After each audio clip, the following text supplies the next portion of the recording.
first ever lab tested episode was a 2018 Mazda CX-9, so this is actually a pretty special week. It feels great to be back in another one. If it hadn't been for Mazda, this segment may not even exist. And big thanks to everyone that's helped our channel grow. We really appreciate it. Now I have another quick announcement. We actually have 2 videos out this week. This one and the 2020 Toyota Highlander Hybrid Platinum. That you can find on Motoman's channel, which I'll link down below. You definitely want to check that out if you want a little bit more Andie and an up and close look of a really nice ride. So the CX-9 mid-size 3-row SUV, it looks sleek, so polished on the outside. Normally I'm not a fan of shiny chrome, but I feel like this really pulls it off, especially with this exterior color. And we've discovered some pretty noteworthy features, some good, perhaps not so good. So let's get to it. So for starters, captain's chairs, which is also available in some of the lower trims. And considering the lack of a pano moonroof and dark headliner, this is a welcomed openness for sure. I think it's much brighter back here with this configuration, and the seats are comfortable. They are also super adjustable. Look at how far you can recline this thing. Now this center console basically takes up the entire center aisle, which means unless you climb over this thing, which I don't recommend, you are gonna have to move these things in order to access that third row. They're not hard to move by any means, but the fact that you gave this up, that's a huge bummer. Now we've seen this center console in other vehicles like the Acura MDX. I guess Mazda thinks this is more of a luxury amenity because this is actually only available in the signature trim. If you get a lower trim with captain's chairs, you're not gonna have this and your armrest will be on the seat. I think it's a huge space waster because I could probably fit 2 duffel bags here. Now I'm just left with this little box. I can't fit a duffel bag in there. Plus I would much rather have a center aisle.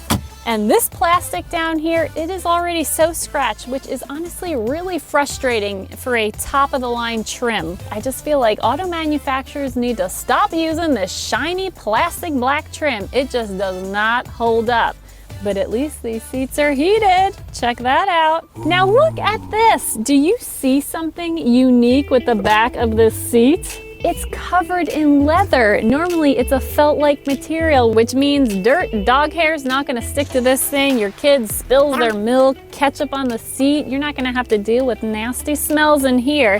This for sure is gonna help keep things a little bit fresh and clean. Now for this price point and across all trims, you get tri-zone climate, and normally I make a big deal in the absence of third row vents. And while there are no real vents in the ceilings or on the sides back here, I gotta say those second row vents are really strong. So you can blast low temps out of this unit, while your front passengers might want a little bit more of a normal temperature, which is a huge plus for dogs.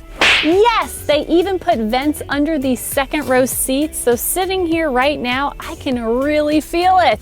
Can you feel it? You can? Oh, that's wonderful. I'm so happy. So there's feet air back here, not face air.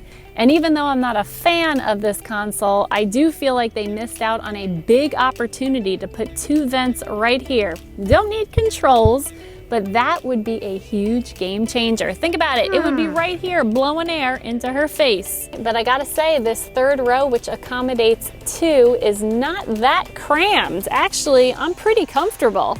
And granted, I'm not 6 feet tall, but I think it is certainly a nice space for growing children. But because of the sloped roof, Andie's head is much closer to the ceiling. If your dog happens to be real tall, this is probably not gonna work.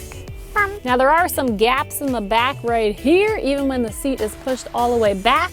So if you happen to have a dog that moves around a lot when you're traveling, just be a little careful. Hasn't been a big deal for us because Andie just pretty much sits in her bed. But when the seats are up, the space back there isn't too bad. But for Andie to really fit comfortably with her large bed, the third row has to be fully down. Unless, I guess I found a smaller bed for her. Now you do have some underfloor storage, yes you do, plus these side bins, which the one where Andie's tush is right now is pretty deep. which is nice because the door bins pale in comparison. Those things are pretty shallow. Also, you get the CX-9 area rug, which makes for easy cleaning, right? You can just shampoo that thing right up. However, it does look like someone took an X-Acto knife and eyeballed the cutouts. Look at that unfinished edge. Not my favorite, but it's better than nothing. Now, because this is high, I've been needing to help Andie get in and out. And watch out for those tailpipes. They are right by her little legs. Let's go, get in real quick. And a hands-free liftgate. That is convenient. And before we jump on the road, let me show you a few things up front. So when it comes to this front space, definitely worth noting the upgraded materials you'll find in the Signature model. Things like rosewood, Napa leather, aluminum, shiny, brushed, soft, hard, brown, black, and a little bit of cream stitching to lighten this up. Yes, a lot going on, but you know what? It looks pretty good. But you can get this with a lighter interior, the parchment, and that's probably the route I would go because like I mentioned back there, it's pretty dark in here, even with this guy open. Now with this leather, you can't actually reach in and feel it, so let me try to describe what it's like. It's not hard and textured, but it's not super soft. It's more smooth, I would say. It almost has kind of like a plasticky type feel. You know what? It reminds me of vinyl. Does anyone have a grandmother that still uses a vinyl tablecloth? If you do, you know what I mean. Those things are very easy to wipe down and keep clean, so I'm feeling pretty good about these seats. And if you're the type that likes to pull over at the rest stop and take a snooze, well, look how far these things recline. And might I say, the heated and ventilated function, whew, very strong. Now you can reach forward and touch this screen, however, it's not lightning speed, so have a little bit of patience. I actually feel the knob works best in here. However, it is a really easy system to learn, plus you have Apple CarPlay, Android Auto. It connects here though, not up there. So in theory, if you tuck your phone away, close it, less of a temptation to glance in it when you're driving, but you can still snake out the cord. But then you're either placing your phone in the cup holder or snaking the cord across this, which that does not look very nice. So if you like things tidy, just put it in here and be done with it. This also has seatbelt reminder, passenger detector sensors. It displays right up here, so you'll know exactly who's got their life belts on and who doesn't.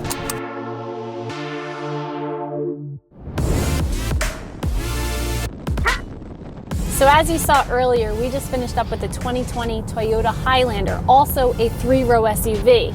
And when you start to think about others in this class, like the Hyundai Palisade, Kia Telluride, Subaru Ascent, I mean, the list goes on. This, to me, just doesn't feel as wide and long, making it really easy to drive. If you're used to a 5-passenger crossover, something like this may seem a little bit more manageable rather than jumping up to a big SUV.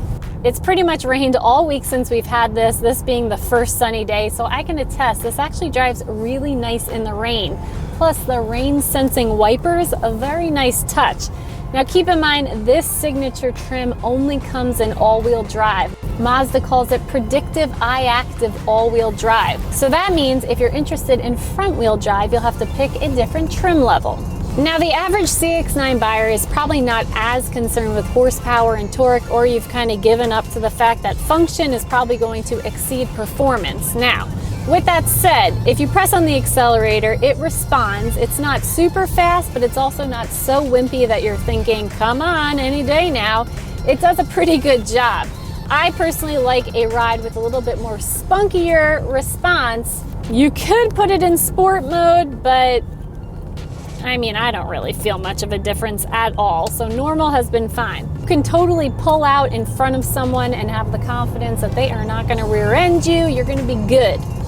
Now, when it comes to fur kids, Andie is, honestly, she's doing pretty good back there. Like I mentioned before, it is a higher rear, so sometimes that makes her a little nervous, but I think she looks pretty cozy. So when you're buying a new car, you gotta get used to the buttons, the screen, all that. In here, like I mentioned before, it's very straightforward. It's not cluttered at all. So personally, I don't think you're gonna feel overwhelmed, which is another big plus. The other thing that makes me happy is that the safety features are pretty much standard across all trims. Mazda calls it Eye Active Sense. So if you go to the website, check this out. You could get a 3-row SUV with pretty much all the safety features you'd want, just under $36K. That's the all-wheel drive version. If you go to front-wheel drive, it's a couple grand less. So that is some good news. Now in this trim, you get some additional features such as a heads-up display with traffic sign recognition, front and rear parking sensors, and a 360-degree monitor, which I find very useful. And I love the walk-away lock feature because it happens immediately. You're not standing there wondering, did my car lock or not? I honestly can't tell you the amount of times I go food shopping, get to the entrance of the store, and you start questioning, did I lock the car? So as long as you have the key, you'll never have to think twice. This also has power folding side mirrors, also where the blind spot monitor is located. So that is real nice when pulling into the garage. Right, Andie? And speaking of Andie, her top 5 doggo features are: 1, the HVAC system in here. Even though there are no 3rd row vents, it stays very cool back here. 2, the nice flat floor space when the 3rd row is down makes for a great foundation for that dog bed. 3, the all-wheel drive system has made Andie feel very secure as a rider. 4, sight lines to the front. And 5, those sunshades on the rear window. Yes, no squinting back here. It really does a great job sheltering that extra sunlight. Big thanks to Mazda for letting us lab test this 2020 CX-9 Signature. Andie, is it lab approved? Yep. Just like last time, totally lab approved. And don't forget to check out our other lab tested review, the 2020 Toyota Highlander Hybrid. That is a very special video. Head to Motoman's channel, the link is also down below. Follow Andie on Instagram to see pictures of this CX-9 and the Highlander all week. High five? We'll see you next time, bye.